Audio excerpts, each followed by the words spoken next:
कि जो वर्तमान चीफ जस्टिस हैं, इनके पिताजी सुप्रीम कोर्ट के चीफ जस्टिस रहे, तो इन्हें क्यों चीफ जस्टिस बनाएगा? फिर तो इन्हें भी नहीं बनाना चाहिए। अगर यही बात है, ये बात है, तो ये बात तो सब पर लागू होनी चाहिए। शेड्यूल कास्ट पे लागू क्यों होगी? ये एससी एसटी पर लागू क्यों होगी? ये तो सभी पे लागू होनी चाहिए कि आपके पिताजी चीफ जस्टिस थे, उनको एक बार फायदा मिल गया, आपको क्यों मिलना चाहिए भाई? और क्या इस देश में मात्र तकरीबन 350-400 ही परवान है कि उन्हीं में से हाईकोर्ट जज बनेंगे, उन्हीं में से सुप्रीम कोर्ट जज बनेंगे? क्या ये अघोषित आरक्षण नहीं है कि अपने आप के लिए उन्होंने फिक्स कर रखा? क्योंकि हाईकोर्ट जजेस की रिकमेंडेशन कौन करता है? सुप्रीम कोर्ट के टॉप मोस्ट के 5 जजेस। तो आप अंधा बांटे रेवड़ी फिर अपने दे, ये वाली बात होगी। जो काम पॉलिटिशियंस करते थे समाज को बांटने का, अपनी राजनीति करने का, वो काम सुप्रीम कोर्ट कर रही है। तो ये फैसला जो आया है, ये फैसला एससी एसटी का जो आरक्षण है, उस आरक्षण में वर्गीकरण किया गया, उपवर्गीकरण जिसे बोला गया है।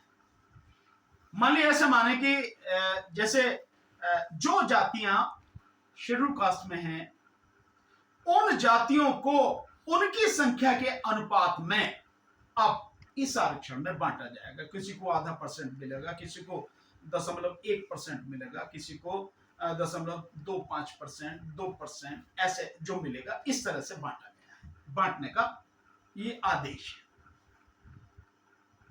और इसके पीछे जो कारण दिया गया है, वो कारण दिया गया है, बड़ा अजीब कारण है। वो कारण है कि इन समाजों में, यानी जो एससी के समाज हैं, इनमें आपस में भी एक दूसरे में ऊंच नीच की भावना है, इसलिए ये सब अलग अलग है। और जो कहा गया है वो ये कि संविधान का अनुच्छेद 14, 15, 16 इस फैसले से प्रभावित नहीं होता, यानी समानता का जो अधिकार है वो इस फैसले से प्रभावित नहीं होता। अनुच्छेद 341, 345 उसकी भी बात इसमें की गई है, बड़ा डिटेल में फैसला है। फैसला ये बहुत अजीब सी स्थिति है साथियों कि ये जो फैसला है माननीय सुप्रीम कोर्ट ने, मैं पूरे विश्वास के साथ ये बात कह सकता हूं कि जमीन पर जो स्थिति है, जमीन की जो सच्चाई है, जो फैक्ट हैं, जो आंकड़े हैं, उनको जाने बिना, उनको कलेक्ट किए बिना ये फैसला सुप्रीम कोर्ट ने दिया है। और मैं कह सकता हूं कि यह फैसला गैर संवैधानिक फैसला है, संविधान के विरुद्ध यह फैसला है। संविधान के जो आदेश हैं, निर्देश हैं, जो उसकी व्यवस्थाएं हैं, उनको एक साइड में करके उसका नाम लेकर कि यह संवैधानिक है, यह कहकर यह फैसला दिया गया है, जो पूरी तरह से असंवैधानिक है। बड़ी बात यह है कि बंटवारा जो किया गया है, क्या संविधान निर्माताओं और संविधान सभा ने जो 2-2.5 साल तक जबरदस्त तरीके से हर एक अनुच्छेद, उसके उप अनुच्छेद पर जबरदस्त बहस हुई, उसके बाद इन सारी चीजों को मान्यता दी और शेड्यूल कास्ट कैटेगरी में जिन जातियों को रखा, उनकी स्थिति बिल्कुल एक ही जैसी थी, तभी उनको एक कैटेगरी में रखा। ठीक इसी तरह से एसटी में जिन जातियों को रखा, उनकी स्थिति एक जैसी थी, तभी उनको एक कैटेगरी में रखा। और ठीक इसी तरह से ओबीसी की जो स्थिति थी, उनको एक कैटेगरी में रखा। सामाजिक आर्थिक स्थिति उनकी ऐसी ही थी। सामाजिक आर्थिक स्थिति ही आरक्षण का आधार भी है। सामाजिक और शैक्षणिक स्थिति ही आरक्षण का आधार है। और शैक्षणिक स्थिति आज भी इस देश की कितनी बुरी है, इसे किसी को बताने की जरूरत नहीं है। इन सारी चीजों को देखे बिना सुप्रीम कोर्ट का यह फैसला है। एक और बड़ी मजेदार बात है, इसमें एक जज साहब है, मैं नाम नहीं बताऊंगा, लेकिन एक जज साहब है, उनका कहना यह है कि जिसको एक बार मिल गया उसे दोबारा नहीं मिलना चाहिए। तो मैं ये जानना चाहता हूं कि जो वर्तमान चीफ जस्टिस हैं, इनके पिताजी सुप्रीम कोर्ट के चीफ जस्टिस रहे, तो इन्हें क्यों चीफ जस्टिस बनाएगा? फिर तो इन्हें भी नहीं बनाया चाहिए। अगर यही बात है, ये बात है, तो ये बात तो सब पे लागू होनी चाहिए। शेड्यूल कास्ट पे लागू क्यों होगी? ये एससी एसटी पर लागू क्यों होगी?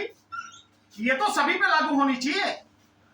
कि आपके पिताजी चीफ जस्टिस थे, उनको एक बार फायदा मिल गया, आपको क्यों मिलना चाहिए भाई? और क्या इस देश में मात्र तकरीबन 350-400 ही परवान है कि उन्हीं में से हाई कोर्ट जज बनेंगे, उन्हीं में से सुप्रीम कोर्ट जज बनेंगे? क्या ये अघोषित आरक्षण नहीं है कि अपने आप के लिए उन्होंने फिक्स कर रखा? क्योंकि हाई कोर्ट जजेस की रिकमेंडेशन कौन करता है? सुप्रीम कोर्ट के टॉप मोस्ट के 5 जजेस।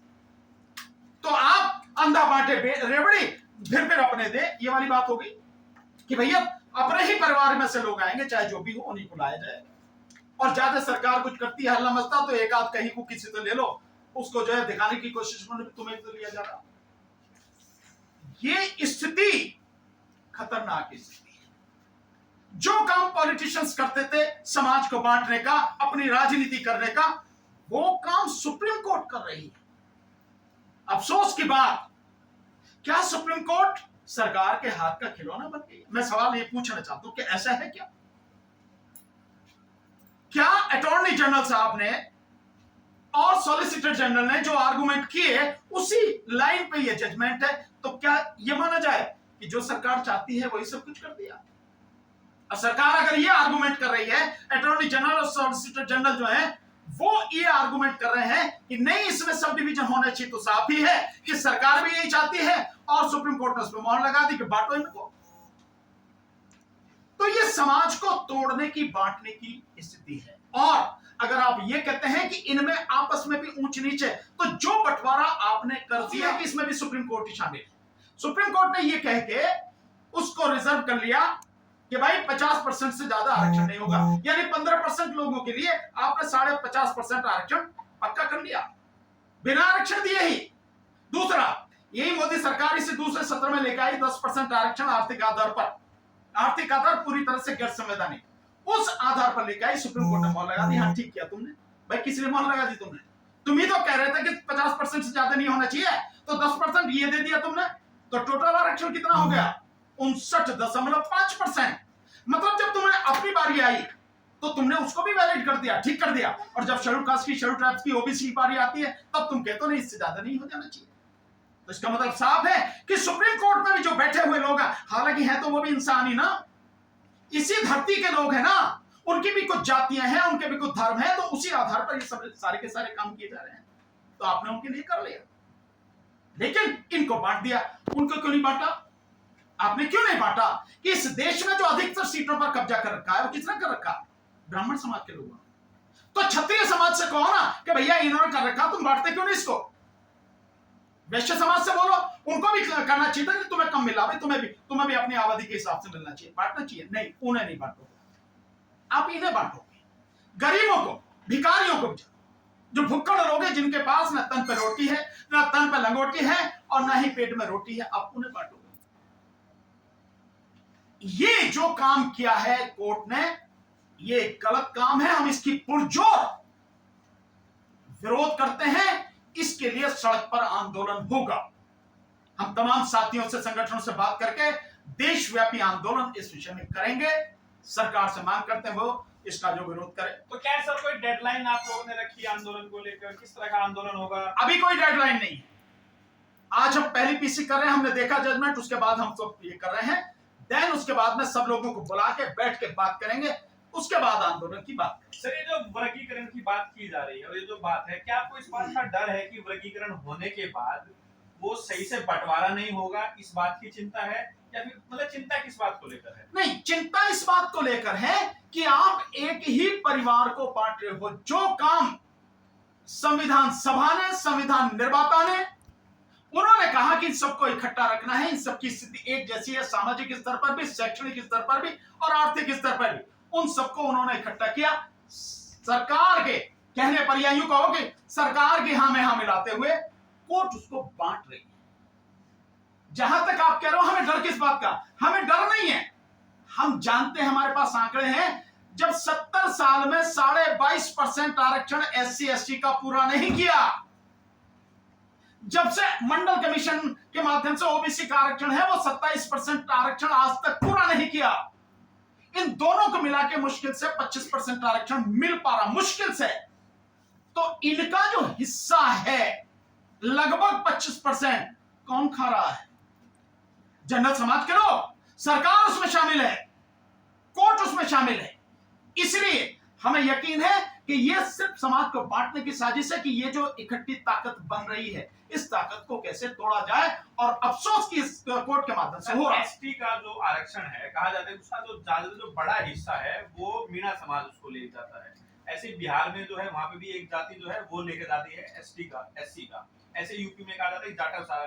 तो अगर उसमें बंटवारा होगा तो जो बाकी जो जातियां हैं, तो क्या आपको लग रहा है कि उनको नहीं मिलेगा फिर वो? नहीं, मैं ये बात कह रहा हूं कि इस बंटवारे की बात कर रहे हैं, या लोग भी इस बंटवारे की बात करते हैं जो आरक्षण के विरोध में है। मैं इस बात की कहता हूं भैया, ये सारा का सारा जो आरक्षण के अलावा बचा हुआ हिस्सा है, उसमें जो है 70 से 80% ब्राह्मण क्यों ले जा रहा भाई?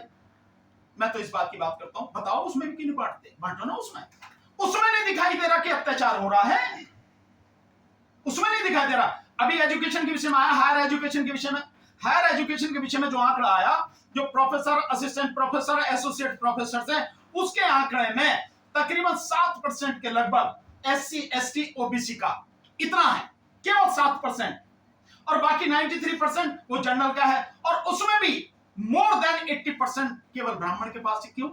आप इसमें क्यों नहीं करते? इधर ही क्यों दिखाई देता है कि ये ले जा रहा, वो ले जा रहा, वो ले जा रहा है, इधर क्यों नहीं दिखाई देता? दोनों तरफ होना चाहिए। सर, विपक्ष जाति जनगणना की बात कर रहा है, लेकिन ये इस विषय पर क्या आवाज उठाएगा, आपको लग रहा है? नहीं, मैं ये मानता हूं कि मुझे नहीं पता है अभी किसी ने क्या कहा है, क्या नहीं कहा है, पर अगर किसी ने कहा है कि सुप्रीम कोर्ट का ये फैसला हम इससे सहमत नहीं है, मैं उसका स्वागत करता हूं। और अगर कोई ये कहता है कि सुप्रीम कोर्ट का फैसला सही है, तो हम उसका विरोध करते हैं।